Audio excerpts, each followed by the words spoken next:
ಪ್ರಯೋಗಿಸುವಂತಹ ಸಾಮರ್ಥ್ಯವನ್ನ ಹೊಂದಿದಾರ.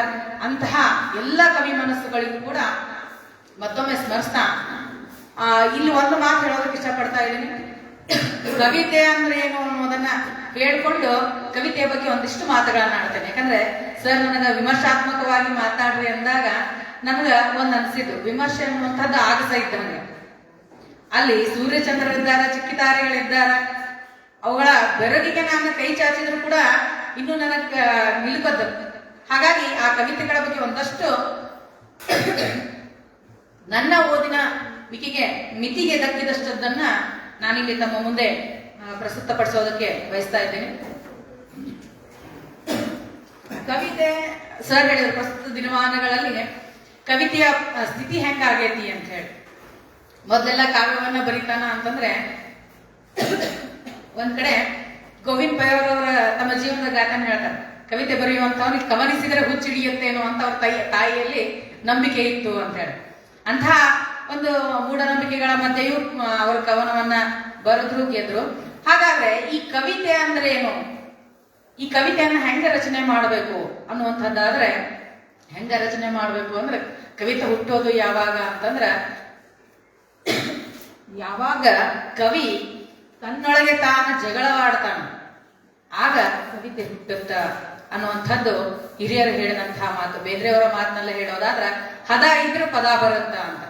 ಯಾವಾಗ ಕವಿಯ ಮನಸ್ಸಿನಲ್ಲಿ ರಾಗದ್ವೇಷಗಳು, ಒಲವು ಚಲುವುಗಳು, ಪ್ರೀತಿ, ಸಿಟ್ಟು ಈ ಎಲ್ಲ ಭಾವಗಳು ಒಗ್ಗೂಡ್ತಾವೋ, ಒಂದೊಂದು ಭಾವಗಳು ಮೂಡಿ ಬರ್ತಾವೋ, ಆಗ ಕವಿತೆ ಅನ್ನುವಂಥದ್ದು ಹುಟ್ಟುತ್ತ ಅಂತ. ಆದ್ರೆ ನಮ್ಮ ಹಿಂದಿನ ಕವಿಗಳು ಎಷ್ಟು ಚಂದನೆಯ ಕವಿತೆಗಳನ್ನ, ಛಂದಸ್ಸು, ಪ್ರಾಸ, ಅಲಂಕಾರ ಇವನ್ನೆಲ್ಲವನ್ನ ಇಟ್ಟುಕೊಂಡು ಬರಿತಾ ಇದ್ರು. ಅದಕ್ಕೆ ಒಬ್ಬ ಕವಿ ಹೇಳ್ತಾನಲ್ಲಿ, ಇಟ್ಟರೆ ತೊಟ್ಟರೆ ಪುಟ್ಟಕ್ಕ ಚಂದ ಅಂತ ಹೇಳಿ. ಅಂದ್ರೆ ಅಲಂಕಾರ, ಧ್ವನಿ, ಛಂದಸ್ಸು ಇವೆಲ್ಲವೂ ಇದ್ರೆ ಪುಟ್ಟಕ್ಕ ಚಂದ ಅಂತ. ಆದ್ರೆ ಪ್ರಸ್ತುತ ದಿನಮಾನಗಳಲ್ಲಿ ಕವಿತೆ ಅನ್ನುವಂಥದ್ದು ಹೆಂಗಾಗೈತಿ ಅಂದ್ರೆ ನಿರಾಭರಣ ಸುಂದರಿಯಾಗಿದೆ. ಆ ಛಂದಸ್ಸನ್ನ, ಅಲಂಕಾರ, ರಸ ಎಲ್ಲವನ್ನ ತೊಳೆದು ಭಾವವೊಂದನ್ನ ಉಳಿಸಿಕೊಂಡು ಲಯವೊಂದನ್ನ ಹಿಡಿದು ಬಿಟ್ಟು ಏನಾಗ್ತಾ ಇದೆ ಅಂತಂದ್ರೆ ಕವಿತೆ ಬೆಳೀತಾ ಇದೆ. ಹಾಗಾಗಿ ಅಂತಹ ಕವಿತೆ ನಿರಾಭರಣ ಸುಂದರಿ, ಮುಕ್ತ ಕೇಶಿಣಿಯಾಗಿ, ಸ್ವಚ್ಛಂದ ವಿಹಾರಿಣಿಯಾಗಿ ಕವಿತೆ ಈಗ ಪಸರಿಸ್ತಾ ಇದೆ. ಅಂತಹ ಕವಿತೆ ಅಂದ್ರೆ ಏನು ಅಂತ ಹೇಳಿ ಒಬ್ಬ ಕವಿ ಬಹಳ ಚಂದ ಹೇಳ್ತಾನೆ. ನಾನು ಅಂತರ್ಜಾಲದಲ್ಲಿ ನೋಡಿರುವಂತದ್ದು ಯಾಕೋ ನನಗೆ ಹಿಡಿಸಿತ್ತು ನಿಮ್ ಮುಂದೆ ಹೇಳಬೇಕು ಅಂತ ಹೇಳಿ. ಕವಿತೆ ಅಂದ್ರೆ ಏನು ಅನ್ನುವಂತಹ ಗೊಂದಲದಲ್ಲಿ ಕವಿ ಒಂದಷ್ಟು ಜನರಿಗೆ ಕೇಳ್ತಾನೆ. ಹೂವು ತುಂಬಿದಂತಹ ಮಾಮರವನ್ನ ಕೇಳ್ತಾನೆ, ಕವಿತೆ ಅಂದ್ರೆ ಏನು ಅಂತ ಹೇಳಿ. ಆಗ ಮಾಮರ ಹೇಳತ್ತೆ, ಮಣ್ಣ ಸಾರಿ ಸಿಹಿ ಅನ್ನ ಕೊಡುವುದು ಕವಿತೆ ಅಂತ. ಮಣ್ಣನ್ನ ಹೀರಿ ಸಿಹಿ ಹಣ್ಣ ಕೊಡುವುದು ಕವಿತೆ ಅಂತ ಹೇಳಿ. ಅಲ್ಲೇ ಮೇಯ್ತಾ ಇದ್ದಂತಹ ಹಸುವನ್ನ ಹೋಗಿ ಕೇಳ್ತಾನೆ ಕವಿ, ಕವಿತೆ ಅಂದ್ರೆ ಏನು ಅಂತ ಹೇಳಿ. ಅವಾಗ ಹಸು ಹೇಳತ್ತೆ, ಅಂಬ ಎನ್ನುವ ಕರುವಿಗೆ ಹಾರುಣಿಸುವಾಗಿನ ಹೇಳಲಾಗದ ಪುಳಕ ಕವಿತೆ ಅನ್ನುವಂಥದ್ದನ್ನ. ಹಾಗೆ ತೊಟ್ಟಿಲಲ್ಲಿ ಆಡ್ತಾ ಇದ್ದಂತಹ ಮಗುವನ್ನೂ ಹೋಗಿ ಕೇಳ್ತಾನೆ ಕವಿ, ಕವಿತೆ ಅಂದರೆ ಏನು ಅಂತ. ಆಗ ಮಗು ಸುಮ್ಮನೆ ನಕ್ಕಿತು. ಆ ನಗುವೇ ಕವಿತೆಯಾಯಿತು ಅಂತ. ಮತ್ತೆ ಹೊರಗೆ ಸುರಿತಾ ಇರುವಂತಹ ಜಡಿಮಳೆಯನ್ನ ಕೇಳ್ತಾನೆ, ಕವಿತೆ ಎಂದರೇನು ಅಂತ. ಆಗ ಮಳೆ ಹೇಳುತ್ತೆ, ಹನಿಗಳ ಸ್ಪರ್ಶದಿಂದ ಭೂಮಿಯಲ್ಲಿ ಪಸರಿಸಿದ ಘಮಲು ಅಂತ. ಅದೇ ಕವಿತೆ ಅಂತ. ಹಾಗೆ ಮತ್ತೆ ಮಗುವನ್ನ ಮುದ್ದಾಡ್ತಾ ಇದ್ದಂತಹ ತಾಯಿಯ ಬಳಿ ಹೋಗಿ ಕೇಳ್ತಾನೆ, ಕವಿತೆ ಅಂದರೆ ಏನು ಅಂತ ಹೇಳಿ. ಆಗ ಆ ತಾಯಿ ಹೇಳ್ತಾಳೆ, ತೊದಲಾಡುವ ಕಂದನ ಮೊದಲಕ್ಷರದ ನುಡಿಯೇ ಕವಿತೆ ಅಂತ ಹೇಳಿ. ಹಾಗೆ ಕಟ್ಟೆಯ ಮೇಲೆ ಕುಳಿತಂತಹ ವೃದ್ಧನನ್ನ ಮಾತನಾಡಿಸಿ ಕೇಳ್ತಾನೆ, ಕವಿತೆ ಅಂದ್ರೆ ಏನು ಅಂತ ಹೇಳಿ. ಆಗ ಆ ವೃದ್ಧ ಹೇಳ್ತಾನೆ, ತಾನು ಸವೆಸಿದ ಬದುಕನ್ನ ತೆರೆದಿಟ್ಟು ಇದೇ ಕವಿತೆಯನ್ನ, ಅದೇ ಕವಿತೆ. ಹಾಗೆ ಕವಿತೆ, ಒಂದು ಕವಿತೆ ಆಯಾ ವಯಸ್ಸಿಗೆ ಅನುಗುಣವಾಗಿ, ಧರ್ಮಕ್ಕನುಗುಣವಾಗಿ, ಧರ್ಮ ಅಂದ್ರೆ ಮನೋಧರ್ಮಕ್ಕನುಗುಣವಾಗಿ ಅವರವರ ನಿಲ್ಕಿದಷ್ಟು ಏನಾಗತ್ತ ಬೇರೆ ಬೇರೆ ಆದಂತಹ ಅರ್ಥವನ್ನ ಸ್ಫುರಿಸ್ತಾ ಹೋಗುತ್ತ. ಒಂದು ಕವಿತೆಯನ್ನ ನಾವು ಇವತ್ತು ಓದಿದೀವಿ, ಇನ್ನೊಂದು 4 ದಿನ ಬಿಟ್ಟು ನಾನೇ ಓದಿದೆ, ನಾನು ಬರೆದ ಕವಿತೆಯನ್ನೇ ಓದಿದೆ ಅಂತಂದ್ರೂ ಕೂಡ ಅಲ್ಲಿ ವಿಭಿನ್ನವಾದಂತಹ ಅರ್ಥವನ್ನ ಕೊಡುವಂತಹದ್ದು. ಹಾಗಾಗಿ ಇವತ್ತಿನ ದಿನ ನಾನು ಕವನ ವಾಚನ ಮಾಡಿದಂತಹ ಕವಿತೆಗಳ ಬಗ್ಗೆ ಒಂದಷ್ಟು ಹೇಳಬೇಕು ಅಂತಂದ್ರ ನನ್ನ ಅರಿವಿಗೆ ನಿಲ್ಕದ್ದನ್ನ, ನನ್ನ ಓದಿನ ಮಿತಿಗೆ ನಿಲ್ಕದ್ದನ್ನ ಮಾತ್ರ ನಾನಿಲ್ಲಿ ಹೇಳೋದಕ್ಕೆ ಬಯಸ್ತಾ ಮೊದಲನೇದಾಗಿ ಹೆಣ್ಣು ಹುಣ್ಣಲ್ಲ ಅನ್ನುವಂತಹ ಕವಿತೆ ಶ್ರೀ ಮುತ್ತುವಡ್ಡರ್ ಅವರ ಬರೆದಂತಹ ಕವಿತೆ. ಈ ಕವಿತೆಯ ತುಂಬಾ ನಾಣ್ಣುಡಿಗಳಿದ್ದಾವೆ. ಹಲವಾರು ನಾಣ್ಣುಡಿಗಳನ್ನ ಬಳಸಿಕೊಂಡು ಸಾಕಷ್ಟು ಚಂದದ ಕವಿತೆಯನ್ನ ರಚನೆ ಮಾಡಿದ್ದಾರೆ. ಅವರ ಕವಿತೆಯೊಳಗೊಂದು ಮಾತು ಬರುತ್ತಲ್ಲ, ಸಮಾನತೆ ಅನ್ನುವಂಥದ್ದು ಕೇವಲ ಭಾಷಣಕ್ಕೆ ಸೀಮಿತ ಆಗಬಾರದು ಅನ್ನುವಂಥದ್ದು. ಪ್ರಸ್ತುತ ದಿನಮಾನಗಳಲ್ಲಿ ನಡೀತಾ ಇರುವಂತಹದ್ದು ಅದೇ. ಹೆಣ್ಣನ್ನ ಹುಣ್ಣು ಅಂತ ಕರೆದವರು ಮೂರ್ಖರು ಅಂತ ಹೇಳ್ತಾರಲ್ಲ ಅವರು. ನಾವೇನೆಲ್ಲ ಭಾಷಣ ಮಾಡಿದ್ರು ಕೂಡ ಆದ್ರೆ ಮತ್ತೆ ಅದೇ ಹಳೆಯ ನೇಣಿಗೆ ಶರಣಾಗುವಂತಹದ್ದು. ಅಂತಹ ಪರಿಸ್ಥಿತಿಗಳಂದ್ರೆ ಸಮಾಜದಲ್ಲಿ ಸ್ತ್ರೀಯ ಸ್ಥಾನಮಾನಗಳ ಕುರಿತು ಬಹಳ ಚಂದಾಗಿ ಕಟ್ಟಿಕೊಟ್ಟಿದ್ದಾರೆ ನಾಣ್ಣುಡಿಗಳನ್ನ ಬೆಳೆಸಿಕೊಂಡು. ಜೊತೆಗೆ ಅವ್ರು ಒಂದು ಮಾತು ಹೇಳ್ತಾರೆ, ಹೆಣ್ಣಿರೋದೇ ಗಂಡು ಶೂನ್ಯ ಅಂತ. ನಿಜವಾಗ್ಲೂ ಹೇಳ್ಬೇಕಂದ್ರೆ ಇದ್ರೊಳಗೆ ಮೊದಲೇದೊಂದು ಕವಿತೆ ಇತ್ತು, ನೆನಪುಗಳು ಮಾಂಸಾಹಾರಿ ಅಂತ ಹೇಳಿ. ಆ ಕವಿತೆ ಬಹಳ ಚಂದ ಇತ್ತು. ಆ ಕವಿತೆ ವಾಚನ ಆಗಿತ್ತು ಅಂದ್ರೆ ಖುಷಿ ಆಗ್ತಿತ್ತೇನೋ ಅಂತ ನನಗೆ ಅನ್ಸಿತ್ತು. ಅಲ್ಲಿಯ ಭಾವಕ್ಕೂ ಇಲ್ಲಿಯ ಭಾವಕ್ಕೂ ಒಂದೇ, ಅಲ್ಲಿಯೂ ಕೂಡ ಇದರ ವಿಭಿನ್ನ ಭಾವವನ್ನ ವ್ಯಕ್ತಪಡಿಸಿರುವಂತಹದ್ದು. ಅಂದ್ರೆ ಒಂದು ಸೃಷ್ಟಿಯನ್ನ ಕವಿ ವಿಭಿನ್ನ ದೃಷ್ಟಿಕೋನದಲ್ಲಿ ನೋಡುವಂತಹ ಒಂದು ಇಲ್ಲೇನು ವೈರುಧ್ಯಗಳನ್ನ ಇಲ್ಲಿ ಏನಾಗುತ್ತೆ ಅಂತಂದ್ರೆ ಬಿಂಬಿಸುವಂತಹ ಎರಡು ಕವಿತೆಗಳು. ಅದು ವಾಚನ ಆಗಿದ್ರೆ ಚಂದ ಇರ್ತಿತ್ತು ಅಂತ ನನ್ನ ಅನಿಸಿಕೆ. ಆದ್ರೆ ಇಲ್ಲಿ ಇಡೀ ಒಂದು ಕವನ ಏನೈತಲ್ಲ, ಹೆಣ್ಣು ಹುಣ್ಣಲ್ಲ ಹೊನ್ನು ಅನ್ನುವಂತಹ ಕವನ, ಅದೊಂದು ಗಪದ್ಯ ಮಾದರಿಯ ಕವಿತೆ ಅನ್ನುವಂಥದ್ದು ನನ್ನ ಅನಿಸಿಕೆ. ಯಾಕಂದ್ರ ಇದ ಓದಿದ್ರೆ ಗದ್ಯವೂ ಆಗಬಹುದು, ಹಾಗೆ ಪದ್ಯವೂ ಆಗುವಂತಹದ್ದು. ಇಲ್ಲಿ ಒಂದು ಮಾತೈತಿ, ನಮ್ಗೆ ಇತ್ತೀಚಿನ ಕವಿತೆಗಳನ್ನ ನೋಡಿದ್ರೆ ಬಹಳಷ್ಟು ಜನ ನನಗೂ ಕೂಡ ಒಂದಷ್ಟು ಹೇಳ್ತಾ ಇರ್ತಾರೆ, ಇದು ವಾಚ್ಯ ಆಯ್ತು ಅಂತ ಹೇಳಿ. ವಾಚ್ಯವೂ ಒಂದು ಸೌಂದರ್ಯ, ಲಕ್ಷಣ ವ್ಯಂಗ್ಯ ಮಾತ್ರ ಅಲ್ಲ, ವಾಚ್ಯವೂ ಒಂದು ಸೌಂದರ್ಯ. ಆದ್ರೆ ತೀರಾ ವಾಚ್ಯವಾಗಿ ಬಿಟ್ರೆ ಸಹೃದಯದ ಮನಸ್ಸಿನಿಂದ ದೂರ ಉಳಿಯುವಂತ ಅಪಾಯ ಹೆಚ್ಚೈತಿ ಅಂತ ನನಗನ್ಸುತ್ತೆ. ಹಾಗಾಗಿ ಒಂದಷ್ಟು ಭಾವದ ಜೊತೆಗೆ ಲಯದ ಕಡೆಗೂ ಕೂಡ ಗಮನ ಕೊಟ್ರೆ ಚಂದ ಇರುತ್ತೇನೋ ಅಂತ ಆ ಪ್ರಯತ್ನವನ್ನ ನಾನು ಮಾಡ್ತಾ ಇದ್ದೇನೆ. ಹಾಗಾಗಿ ಅದನ್ನ ಒಂದ್ ಸ್ವಲ್ಪ ಗಮನಕ್ಕೆ ತರುವಂತಹ ಕೆಲಸವನ್ನ ನಾನಿಲ್ಲಿ ಮಾಡಿದೆ. ಇನ್ನೊಂದು ಕವಿತೆ ಸ್ವಪ್ನದಲ್ಲೊಂದು ಶೂನ್ಯ ಅನ್ನುವಂಥದ್ದು. ಈ ಒಂದು ಕವಿತೆ ನನ್ನನ್ನ ಬಹಳಷ್ಟು ತಡಕಾಡಕ್ಕೆ ಹಚ್ಚಿದಂತಹ ಕವಿತೆ. ಅಷ್ಟು ಬೇಗ ನಿಲುಕದ ಕವಿತೆಯಾಗಿ ನನಗೆ ಬಹಳಷ್ಟು ಹುಡುಕಾಡೋದಕ್ಕೆ ಹಚ್ಚಿತು. ಆದ್ರೆ ಇದರ ಬಗ್ಗೆ ಒಂದು ಮಾತನ್ನು ಹೇಳಬಲ್ಲೆ ಏನು ಅಂತಂದ್ರೆ, ಈಗಿನ ಕಾಲಘಟ್ಟಕ್ಕೆ ಮುಖಾಮುಖಿಯಾಗಿ ನಿಲ್ಲುವಂತಹ ಪ್ರತೀಯಮಾನಾತ್ಮಕವಾದಂತಹ ಕವಿತೆ ಅಂತ ಹೇಳಿ.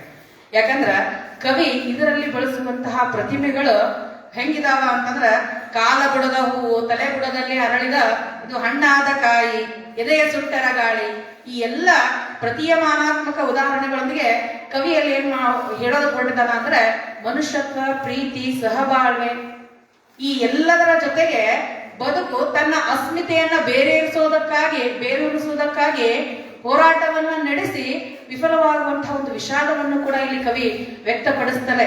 ಆತನ ಕವಿಯ ಆಸೆ ಏನಾಗೈತಿ ಅಂತಂದ್ರ ಪ್ರೀತಿ, ಸಹಬಾಳ್ವೆ, ಮನುಷ್ಯತ್ವ ಐತಿ. ಆದರೆ ಯಾವುದೋ ಸನಾತನ ಚಾಳಿಗೆ ಬಿದ್ದು ಇಲ್ಲಿ ನಾವ್ ಇನ್ನೂ ಕೂಡ ಅದನ್ನ ಯಾವುದನ್ನು ಕಂಡುಕೊಳ್ಳಕ್ ಆಗ್ತಾ ಇಲ್ಲ ಅನ್ನುವಂತಹ ವಿಷಾದವನ್ನ ಅಭಿವ್ಯಕ್ತಿಸ್ತಾನೆ. ಹಲವಾರು ಪ್ರತಿಮೆಗಳನ್ನ ಇಲ್ಲಿ ಕವಿ ಸಮರ್ಥವಾಗಿ ಬಿಡಿಸಿಕೊಂಡಿರುವಂತಹದನ್ನ ನಾವು ಈ ಒಂದು ಕವಿತೆಯಲ್ಲಿ ಕಾಣಬಹುದು. ಹಾಗೆ ವಿಶ್ವಾಮಿತ್ರ ಸೃಷ್ಟಿ, ಹಿರಿಯರಾದಂತಹ ಬನ್ನಟ್ಟಿ ಸರ್ ಅವರ ಕವಿತೆಯ ಬಗ್ಗೆ ಮಾತನಾಡಬೇಕು ಅಂದ್ರೆ ಒಂದಷ್ಟು ಭಯವೇ. ಆದ್ರೂ ಕೂಡ ಈ ಒಂದು ಕವಿತೆ ಮನುಷ್ಯ ಸಹಜವಾದಂತಹ, ನಮ್ಮ ಮನುಷ್ಯರದ ಒಂದು ಗುಣ ಏನು ಅಂದ್ರೆ ನಿಯಮ ಇರೋದೇ ಮುರಿಯೋದಕ್ಕ ಅನ್ನುವಂಥದ್ದು. ನಿಯಮ ಅದಾವ ಅಂದ್ರೆ ಅವ್ನು ಮುರಿಬೇಕು, ಮುರಿದಾಗಲೇ ಅದು ಖುಷಿ. ಹಾಗೆ ವಿಶ್ವಾಮಿತ್ರನಿಗೂ ಕೂಡ ಅಲ್ಲೇನು ಅಂತಂದ್ರ ಸ್ವದೇಹಿಯಾಗಿ ಸರ್ಕಾರವನ್ನ ಮಾಡಬಾರ್ದು ಅನ್ನುವಂತಹ ನಿಯಮವನ್ನ ಮೀರಬೇಕು ಅಂತ ಹೇಳಿ ಹಾತೊರೆದಂಗ ಮನುಷ್ಯನಲ್ಲುವಂತಹ ಪಿಡಿತಗಳು, ಹಾತೊರೆಯುವಿಕೆ ಇದ್ದದ್ದೇ. ಅವರಲ್ಲಿ ಎಷ್ಟು ಚಂದ ಉಪಮೆಗಳನ್ನ ಬಳಸ್ಕೊಂಡಿದ್ದಾರ ಅಂತಂದ್ರೆ ಹೇಳ್ತಾರಲ್ಲಿ, ಕುದುರೆ ಕಾಣದಾಗುವಂತಹದ್ದು, ಕತ್ತೆ ಗೋಡೆಯ ನೆರಳಿಗೆ ಹೋಗಿ ನಿಲ್ಲುವಂತಹದ್ದಾಗಿರಬಹುದು, ಅಥವಾ ತಿಪ್ಪೆಯ ಚಿಪ್ಪಾಡಿಯನ್ನ ತಿನ್ನುವಂತಹದ್ದಾಗಿರ್ಬೋದು. ಜೊತೆಗೆ ಅವರಲ್ಲಿ ಒಂದು ಮಾತು ಹೇಳ್ತಾರಲ್ಲಿ, ಬೀದಿ ಗುಂಟ ನಡೆದವರಿಗಿಂತ ಎಡವಿ ಬಿದ್ದವರೇ ಸತ್ವದಿಂದ ಬದುಕುವುದು ಅಂತ ಹೇಳಿ. ನಿಜ, ಅಡವಿ ಬಿದ್ದವರೇ ಸತ್ವದಿಂದ ಬದುಕುವುದು ಅನ್ನುವಂತಹ ಮಾತನ್ನ ಹೇಳ್ತಾರಲ್ಲಿ. ಅಂದ್ರೆ ಇದರ ಅರ್ಥ ಇಷ್ಟೇ, ಆನೆ ಹಾಕಿದ ದಾರಿಯೊಳಗ ಸಾಗಿ ಬಿಟ್ಟಿವಿ ಅಂತಂದ್ರೆ ಅದ್ರಲ್ಲಿ ಏನು ವಿಶೇಷತೆ ಇರಲ್ಲ.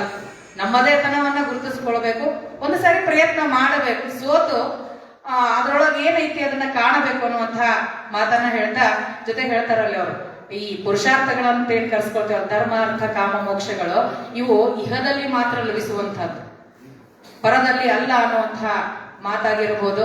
ಜೊತೆಗೆ ಹೇಳ್ತಾರ, ನಿಯಮಗಳನ್ನ ಮೀರಿ ಬದುಕುವಂತಹ ಕಲೆ ಇತ್ತು ಅಂತಂದ್ರೆ ಮೋಕ್ಷ ತಾನಾಗೆ ಸಿದ್ಧಿಸುತ್ತೆ. ಯಾಕೆ ಅಂತಂದ್ರೆ ಈ ಮಾತು ಯಾಕೆ ಬರುತ್ತಂದ್ರೆ ಅವ್ರೊಂದು ಮಾತು ಹೇಳ್ತಾರೆ, ನನ್ನ ಗಂಡನನ್ನ ಮೀರಿ ನಿನ್ನ ಗಂಡನ ಮತ್ತು ನನ್ನ ಹೆಂಡತಿ ಇವರಿಬ್ಬರ ಕಣ್ಣ ತಪ್ಪಿಸಿ ನಾವು ಕೂಡುವುದರಲ್ಲಿ ಮೋಕ್ಷ ಐತಿ. ಅಂದ್ರೆ ಎಲ್ಲಿ ಒಲವು ಪ್ರೀತಿ ಇರುತ್ತೋ ಅಲ್ಲಿ ಬದುಕು ಹಸನಾಗುತ್ತೆ, ಅಲ್ಲಿ ಹಾಗಿದ್ದಾಗ ಮಾತ್ರ ಮೋಕ್ಷ ಕಾಣೋದಕ್ಕೆ ಸಾಧ್ಯ ಅನ್ನುವಂಥದ್ದು.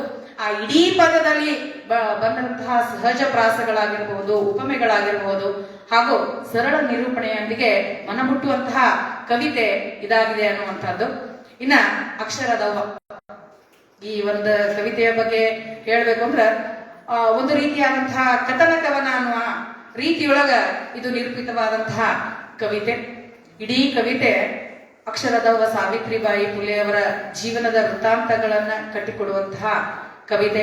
ಇಲ್ಲಿಯೂ ಕೂಡ ಸಾಕಷ್ಟು ಉಪಮೆಗಳನ್ನ ಬಳಸಿ ಜೊತೆಗೆ ಸರಳ ನಿರೂಪಣೆಯ ಭಾಷಾ ಶೈಲಿಯನ್ನ ಹೊಂದಿರದಂತಹ ಒಂದು ರೀತಿಯಲ್ಲಿ ಇದು ಕೂಡ ಗಪದ್ಯ ಮಾದರಿಯ ಕವಿತೆ ಅನ್ನುವಂಥದ್ದು ನನ್ನ ಅಭಿಪ್ರಾಯ.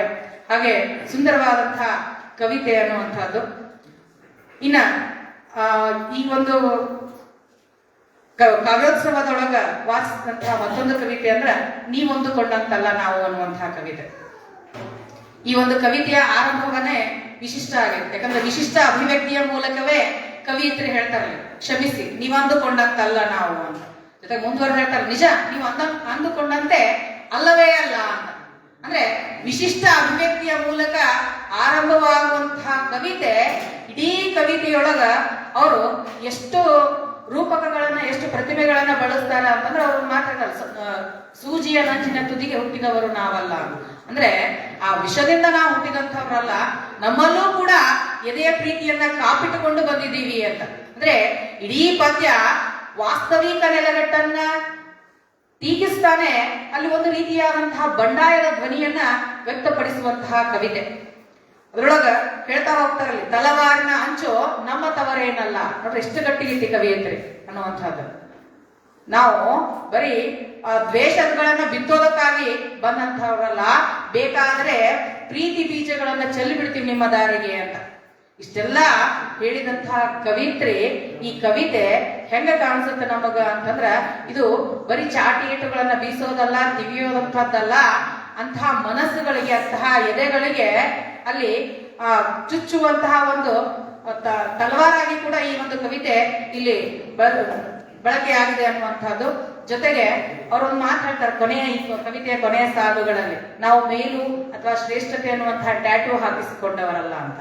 ಆದ್ರೆ ಈ ಇಡೀ ಕವಿತೆ ಮೇಲು ಅನ್ನುವಂತಹ ಟ್ಯಾಟೂ ಹಾಕಿಸ್ಕೊಂಡಿಲ್ಲ, ಆದ್ರೆ ಸ್ವಾಭಿಮಾನದಲ್ಲಿ ಮೇಲು, ನಮ್ಗೆ ಆ ಗತ್ತೈತಿ ಅನ್ನುವಂತಹ ಟ್ಯಾಟೂ ಹಾಕಿಸಿಕೊಂಡಂತಹ ಕವಿತೆ ಅಂತ ನಾನಿಲ್ಲಿ ಹೇಳಬಲ್ಲೆ. ಹಿಂಸೆ, ದ್ವೇಷ, ಈ ಮತ್ಸರದ ಬದಲು ಪ್ರೀತಿ, ವಿಶ್ವಾಸ, ನಂಬಿಕೆಯನ್ನ ಬೆಳೆಸ್ಕೊಂಡ ಸಹಬಾಳ್ವೆಯನ್ನ ನಡೆಸೋಣ ಅನ್ನುವಂತಹ ಸಂದೇಶವನ್ನ ಕೂಡ ಸಾರುವಂತಹ ಕವಿತೆ. ಇಂತಹ ಕವಿತೆ ನಮ್ಮನ್ನು ಎಲ್ಲರನ್ನ ಆಲೋಚನೆಗೆ ತೊಡಗಿಸಿಕೊಳ್ಳುವಂಥದ್ದು. ಪ್ರಸ್ತುತ ಸಂದರ್ಭಗಳಲ್ಲಿ ಅವಶ್ಯಕವಾಗಿ ಬೇಕಾಗಿರುವಂತಹ ಸಮಾಜದ ಓರೆಕೋರೆಗಳನ್ನ ತಿದ್ದಲು ಬೇಕಾಗಿರುವಂತಹ ಒಂದು ಒಳ್ಳೆಯ ವಿಚಾರಗಳನ್ನ ಬಿತ್ತುವಂತಹ ಕವಿತೆ ಅಂತೇಳಿ ಹೇಳ್ಬಹುದು. ಹಾಗೆ ಮತ್ತೊಬ್ಬ ಕವಿಯತ್ರಿ ಡಾಕ್ಟರ್ ನಾರರತ್ನ ಅಶೋಕ್ ಹಾವಿಕಟ್ಟಿಯವರ ಬೇಲಿಯ ಹೂ ಅನ್ನುವಂತಹ ಕವಿತೆ. ಈ ಬೇಲಿಯ ಹೂ ಕವಿತೆ ನನ್ಗೆ ಬಹಳ ಇಷ್ಟ ಆಗಿದೆ. ಯಾಕ ಅಂತಂದ್ರೆ ನಾವೆಲ್ಲರೂ ಜಾಜಿ, ಮಲ್ಲಿಗೆ, ಸಂಪಿಗೆ, ಕೇರಿಗೆ ಈ ಎಲ್ಲ ಹೂಗಳನ್ನ ಏನ್ ಮಾಡ್ತೀವಿ, ಹಾಡ್ತೀವಿ, ಹೊಗಳ್ತೀವಿ, ಹರಸ್ತೀವಿ. ಆದ್ರೆ ಎಲ್ಲರ ಒಂದು ಅವಗಣನೆಗೆ ಒಳಗಾಗದ್ದು ಈ ಬೇಲಿ ಹೂ. ಆದ್ರೂ ಕೂಡ ಅದಕ್ಕೆ ಯಾವುದರ ಚಿಂತೆ ಇಲ್ಲ, ತನ್ನಷ್ಟಕ್ಕೆ ತಾನ ಅರಳುತ್ತೆ, ಘಮಿಸುತ್ತೆ, ಮತ್ತೆ ಬಾಡಿ ಹೋಗುತ್ತೆ. ಅದಕ್ಕೆ ಬಾಡುವ ಚಿಂತೆ ಇಲ್ಲ, ತನ್ನ ಜೀವನ ನಿರರ್ಥಕ ಆಯ್ತು ಅನ್ನುವಂತಹ ಚಿಂತೆ ಇಲ್ಲ, ಅಥವಾ ಯಾವುದೇ ಹಂಗಿನ ನಿರೀಕ್ಷೆಯನ್ನು ಇಟ್ಟುಕೊಳ್ಳದೆ ತನ್ನಷ್ಟಕ್ಕೆ ತಾನು ಬೆಳೆದು ಆ ಹೂವು ತನ್ನ ಜೀವನದ ಸಾರ್ಥಕತೆಯನ್ನು ಪಡೆದುಕೊಳ್ಳುತ್ತೆ. ಜೀವನದ ಪ್ರತಿಯೊಂದು ಕ್ಷಣವನ್ನು ಕೂಡ ಯಾವ ಅಂಚು ಒಳಗಿಲ್ಲದೆ ಅನುಭವಿಸುತ್ತೆ. ಅಂತಹ ಒಂದು ಸಾರ್ಥಕ ಬದುಕು ನಮ್ಮೆಲ್ಲರದ್ದು ಆಗಬೇಕು ಅನ್ನುವಂಥ ಆಶಯ ನಮ್ದು. ಯಾವ ಹಂಗು ಅಥವಾ ನಿರೀಕ್ಷೆಗಳಿಗೆ ಒಳಗಾದ್ವಿ ಅಂದ್ರೆ ದುಃಖ ಹೆಚ್ಚಾಗುತ್ತೆ. ಅಂತಹ ಒಂದು ಕವಿತೆಯನ್ನ ಬಹಳ ಚಂದಾಗಿ ಮೇಡಮ್ ಅವರವರು ಕಟ್ಟಿಕೊಟ್ಟಿರುವಂತಹದ್ದು. ಇದ್ರೊಳಗ ಬರುವಂತಹ ತತ್ವಬೋಧಕವನ್ನ ನಾವು ಎಲ್ಲರೂ ಕೂಡ ಜೀವನದಲ್ಲಿ ಅಳವಡಿಸಿಕೊಳ್ಬೇಕು ಅನ್ನುವಂತಹ ಒಂದು ಮಾತನ್ನ ಹೇಳ್ತಾ, ಜೊತೆಗೆ ಹೊನ್ನನಾಡಿನ ಸಂತೆ ಅನ್ನುವಂಥದ್ದು ಡಾಕ್ಟರ್ ಎಲ್ ಜಿ ಗಗ್ರಿಯವರ ಕವಿತೆ. ಇದು ಒಂದು ರೀತಿಯ ಹಾಸ್ಯಾತ್ಮಕವಾದಂಥದ್ದು. ಜೊತೆಗೆ ಅದರೊಳಗ ನವಿರಾಗಿಯೇ ಕವಿ ಏನ್ ಮಾಡ್ತಾನ ಅಂತಂದ್ರೆ ವ್ಯಂಗ್ಯವನ್ನ ಮಾಡ್ತಾನೆ. ವಾಸ್ತವಿಕ ಸನ್ನಿವೇಶವನ್ನ, ವಾಸ್ತವಿಕ ನೆಲೆಗಟ್ಟನ್ನ ಹೆಂಗೈತಿ ಪ್ರಸ್ತುತ ದಿನಮಾನಗಳಲ್ಲಿ ಬೆಲೆ ಏರಿಕೆಯ ಬಿಸಿ ಶ್ರೀಸಾಮಾನ್ಯನನ್ನ ಎಷ್ಟರ ಮಟ್ಟಿಗೆ ಇದನ್ನ ಮಾಡ್ತಾ ಇದೆ, ಜರ್ಜರಿತಗೊಳಿಸ್ತಾ ಇದೆ ಅನ್ನುವಂಥದ್ದನ್ನ ಕವಿ ಬಹಳ ಚಂದ ನವಿರಾದ ಭಾವಗಳ ಮೂಲಕ ಕಟ್ಟಿಕೊಟ್ಟಿರುವಂತಹದ್ದನ್ನ ನಾವು ನೋಡ್ತೀವಿ. ಅಲ್ಲಿ ಅವ್ರು ಹೇಳ್ತಾರೆ, ಕಕ್ಕಿದ ಒಂದೊಂದೇ ರೊಕ್ಕಕ್ಕೆ ನಿಟ್ಟುಸಿರು ಬಿಟ್ಟಿದೆ ಜನ ಅಂತ. ಹೌದಾ? ಎಷ್ಟರ ಮಟ್ಟಿಗೆ ಇವತ್ತಿನ ಪರಿಸ್ಥಿತಿ ಐತಿ ಅಂತ. ಅಷ್ಟಾದರೂ ಕೂಡ ಕವಿ ಪಿಟಕ್ ಅನ್ನೋ ಹಂಗಿಲ್ಲ. ಯಾಕಂದ್ರೆ ಬಡವನ ದವಡೆಯಲ್ಲಿ ಬಲ ಇಲ್ಲ, ಅಲ್ಲಿ ಪಿಟಕ್ ಅನ್ನೋ ಹಂಗಿಲ್ಲ. ಯಾಕಂದ್ರೆ ಮಾವ ಮಾತಾಡಲಿ, ಮಾವನ ಕೋಟ್ ಮಾತಾಡ್ತೈತಿ, ಆ ಅಂಜಿಕೆ ಐತಿ. ಸೊ ಹಂಗಾಗಿ ಅಂದ್ರೆ ವಾಸ್ತವ ಹೆಂಗೈತಿ ನಮ್ಮ ಪರಿಸ್ಥಿತಿ ಅಂತಂದ್ರೆ ಎಲ್ಲವನ್ನೂ ಕೂಡ ಮೌನವಾಗಿ ಸ್ವೀಕರಿಸಿಕೊಂಡು ಹೋಗಬೇಕು ಅನ್ನುವಂಥದ್ದು. ಹಾಗಾಗಿ ಕವಿ ಮಾತ್ರ ಅಲ್ಲ, ಪ್ರತಿಯೊಬ್ಬ ಶ್ರೀಸಾಮಾನ್ಯನು ಕೂಡ ಇಲ್ಲಿ ಸಂತೆಯಲ್ಲಿ ಇಲ್ಲಿ ನಿಂತಹ ಕವಿರರು. ಅಂದ್ರೆ ಕೊನೆಗೆ ಹೇಳ್ತಾರಲ್ಲಿ ಕವಿ, ನಾನು ಸಂತೆಯ ಚಿಂತೆಯಲ್ಲಿದ್ದೇನೆ ಅಂತ ಹೇಳಿ. ಹಾಗೆ ಆ ಸಂತೆಯ ಸದ್ದುಗದ್ದಲದ ನಡೆಯೂ ಕೂಡ ನಿಶಬ್ದವಾಗಿ ಚಿಂತೆಯಲ್ಲಿ ತೊಡಗಿದ್ದಾನೆ ಕವಿ ಅಂತಂದ್ರೆ ಸಂತೆಯಲ್ಲಿ ನಿಂತ ಕಬೀರನ ಹಾಗೆ ಧ್ಯಾನಸ್ಥನಾಗ್ಬಿಟ್ಟಿದ್ದಾನೆ. ಯಾಕಂದ್ರೆ ಆ ವ್ಯವಸ್ಥೆಗೆ ಅಲ್ಲಿ ಏನು ಪ್ರತಿಯಾಗಿ ಏನು ಮಾಡೋದಕ್ಕೆ ಸಾಧ್ಯ ಆಗ್ತಾ ಇರಲಿಲ್ಲ ಅನ್ನುವಂಥದ್ದು. ಈ ರೀತಿಯಾಗಿ ಇಡೀ ಕವನದೊಳಗ ಬದಲಾಗಿತ್ಯ, ಸಹಜ ಪ್ರಾಸ ಹಾಗೂ ಉಪಮೆಗಳೊಂದಿಗೆ ಕವಿ ಬಹಳ ಚಂದ ವರ್ಣಿಸ್ತಾನೆ. ಹೇಳ್ತಾನೆ, ಗರ್ಭ ಧರಿಸಿವೆ ಖಾಲಿ ಚೀಲಗಳು ಅನ್ನುವಂಥದ್ದಾಗಿರ್ಬಹುದು. ಮತ್ತೆ ಇನ್ನೊಂದು ಬೆಲೆ ಏರಿಕೆಯ ಬಿಳಿ ಮೋಡ ಕುಣಿದಾಡಿವೆ ಅನ್ನುವಂಥದ್ದು. ಎಷ್ಟರ ಮಟ್ಟಿಗೆ ಐತಂದ್ರ ಮಸಾಲೆಗಳು ಕೂಡ ದೌಲತ್ತು ತೋರಿಸಾಗತ್ತಾವ.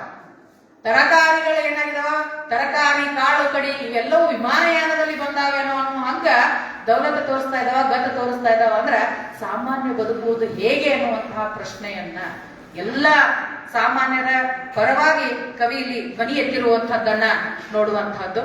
ಇನ್ನ ಗುರುಗಳಾದಂತಹ ಬಸವರಾಜ್ ಕನ್ನೂರ್ ಸರ್ ಅವರ ಅಕ್ಕ ಅನ್ನುವಂತಹ ಕವಿತೆ ಬಹಳ ಚಂದನೆಯ ಕವಿತೆ. ಒಬ್ಬ ಬಡ ಹೆಣ್ಣು ಮಗಳ ಜೀವನಮಾನದುದ್ದಕ್ಕೂ ಕೂಡ ಹೇಗೆ ಕಷ್ಟಗಳನ್ನೇ ಉಂಡು ನಿರಾಸೆಯ ಕೂಪದಲ್ಲಿದ್ದಾಗಲೂ ಕೂಡ ಏನೋ ಒಂದು ಆಶಾಕಿರಣಗಳಿಂದ ನೋಡುವಂತಹ ಭಾವವನ್ನ ಈ ಕವಿತೆಯಲ್ಲಿ ವ್ಯಕ್ತಪಡಿಸ್ತಾ ಹೋಗ್ತಾ ಇದೆ. ಹೇಳ್ತಾರಲ್ಲ ಅವರು, ಇಡೀ ಕವಿತೆಯೊಳಗ ಹೆಣ್ಣುಗಳ ಹೆಂಗ ತನ್ನ ಜೀವಮಾನದೊಳಗ ತಿರುವುಗಳು ಬರ್ತಾವ, ಹರೆಯದ ಮೊಡವೆಗಳನ್ನ ಒಡೆದ ಕನ್ನಡಿಯಲ್ಲಿ ನೋಡಿದ್ದು ಅನ್ನುವಂತಹ ಮಾತಾಗಿರ್ಬೋದು. ಹಿತ್ತಲಲ್ಲಿ ಹೂಗಳಿಲ್ಲ, ಆದ್ರೂ ಆಸೆ ಕಣ್ಣುಗಳಿದಾಕಿ. ಹಸಿದ ಅಕ್ಕ ಕೋಳಿ ತನ್ನ ಕಡೆಗೆ ಕಾಳಿಗಾಗಿ ಬಂದು ಮೊಟ್ಟೆ ಇಟ್ಟಾಗ ಏನೋ ಅರಳುಗಣ್ಣಿನಿಂದ ನೋಡ್ತಾಳೆ. ಆದ್ರೆ ತಾಯಿ ಹೇಳ್ತಾಳಲ್ಲಿ ಮರಿಗೆ ಇಡಬೇಕು. ಅವಳ ಆಸೆಗಳೆಲ್ಲ ಏನಾಗ್ತಾವ, ನಿರಾಸೆಗಳಾಗ್ತಾವ. ಆದ್ರೆ ಆ ಅಕ್ಕನ ಮನಸ್ಸು ಎಷ್ಟು ದೊಡ್ಡ ವಿಶಾಲ ಅಂತಂದ್ರೆ ಆ ಎಲ್ಲ ಆಸೆಗಳಿಗೂ ಕೂಡ ಇಂದು ಕೊಡ್ತಾರೆ. ಯಾಕಂದ್ರೆ ಬರೀ ತಾಯಿಯ ಆಸೆ ಅಲ್ಲ, ಆ ತಾಯಿಯಾಗುವ ಕೋಳಿಯ ಆಸೆಯೂ ಕೂಡ ಅದು ಮರಿಯಾಗಬೇಕು. ಅಂದ್ರೆ ನನ್ನ ಕಷ್ಟಗಳು, ನನ್ನ ತೊಂದರೆಗಳು ಇನ್ನೊಬ್ಬರಿಗೆ ಇದು ಆಗ್ಬಾರ್ದು ಅನ್ನುವಂತಹ ಒಂದು ಭಾವ ಕೂಡ ಅಕ್ಕನದು. ಜೊತೆಗೆ ಇಲ್ಲಿ ಬಳಸಲಾದಂತಹ ಏನಲ್ಲಿ ತೇಪೆ, ಲಂಗಕ್ಕೆ ತೇಪೆ ಹಾಕಿದ್ದಷ್ಟೇ ಅಲ್ಲ, ಹಸಿವಿಗೂ ನಗುವಿನ ತೇಪೆ ಹಾಕಿದ್ದಾಳೆ. ಅವಳ ತೇಪೆ ಹಚ್ಚಿ, ಲಂಗಕ್ಕೆ ಮಾತ್ರ ತೇಪೆ ಹಚ್ಚಿಲ್ಲಕಿ, ತನ್ನ ಹಸಿವಿಗೂ ಕೂಡ ನಗುವಿನ ತೇಪೆ ಹಾಕಿದ್ದಾಳೆ ಅನ್ನೋ ಅಕ್ಕನ ಅಂಗೈ ರೇಖೆಗಳ ಮುದ್ರೆ ತಿಕ್ಕಿ ಸವದು ಹೋಗ್ಬಿಟ್ಟದ. ಅಂದ್ರೆ ಅವಳ ಅದೃಷ್ಟವೂ ಕೂಡ ಹಣೆ ಬರವೂ ಕೂಡ ಏನಾಗಿದೆ, ಅಲ್ಲಿ ಸವದು ಹೋಗ್ಬಿಟ್ಟಿದ್ದಾವೆ ಅನ್ನುವಂತ ಅರ್ಥದೊಳಗ ಕವಿ ಇಲ್ಲಿ ಬಹಳ ಚಂದಾಗಿ ಚಿತ್ರಿಸಿಕೊಟ್ಟಿದ್ದಾರೆ. ಅಂದ್ರೆ ಅಕ್ಕ ತನ್ನ ನಿರಾಸೆಯ ಮತೆಯೂ ಕೂಡ ನಿಟ್ಟುಸಿರಾಗದೆ ಬದಲಾವಣೆಯನ್ನ ನನ್ನಗತಾನೆ ಸ್ವಾಗತಿಸುತ್ತಾಳೆ.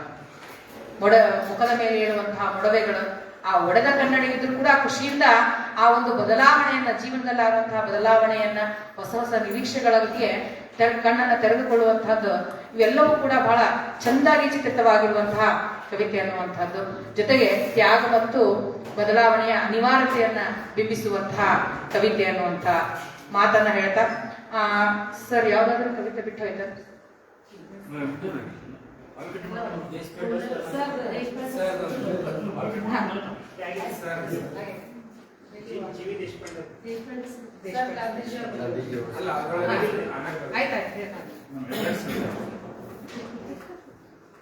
ಹಾಗೆ ಕೊನೆಯದಾಗಿ ಹಿರಿಯರಾದ ಕವಿಗಳಾದಂತಹ ಜಿ ವಿ ದೇಶಪಾಂಡೆ ಸರ್ ಅವರ ಕವಿತೆ ಗಾಂಧಿಯವರ ಕುರಿತಾದಂತಹದ್ದು.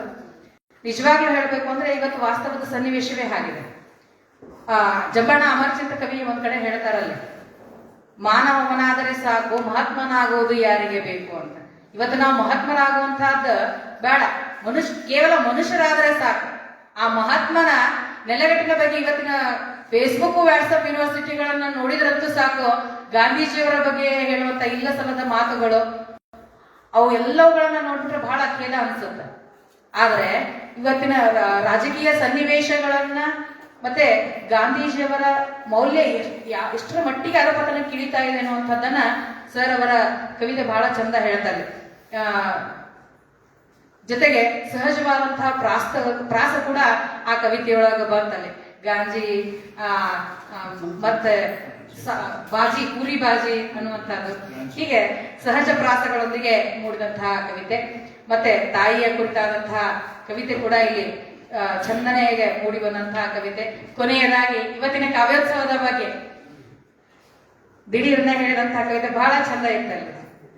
ಹಾಗಾಗಿ ಅವ್ರಿಗೂ ಕೂಡ ಈ ಒಂದು ಕಾವ್ಯಕ್ಕಾಗಿ ಅವ್ರಿಗೆ ಧನ್ಯವಾದಗಳನ್ನ ಸಲ್ಲಿಸ್ತಾ, ಜೊತೆಗೆ ಕವಿತೆಗಳ